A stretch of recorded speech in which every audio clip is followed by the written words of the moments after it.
Here's a check of today's top headlines, the news you need to know before you head out the door. The Quapaw Nation will use a $2 million HUD grant to build an addition to the Kaihota Justice Center. It's to house the Family Services Department.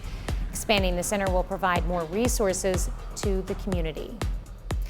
Joplin Humane Society's kennels are getting more and more full. The Humane Society staff says they currently are at full capacity, which tends to happen this time of the year. Staff says the shelter can house about 450 animals, but they currently have more than 670 animals in care. And workers say the shelter is currently very lucky to have more than 200 kittens in foster homes, but more help from community is needed to foster, volunteer, and adopt.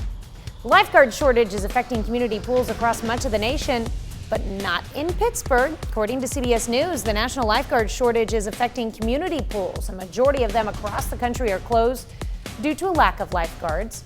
However, that's not the case for the Pittsburgh Aquatic Center. The pool manager says they're not hurting for lifeguards like other communities.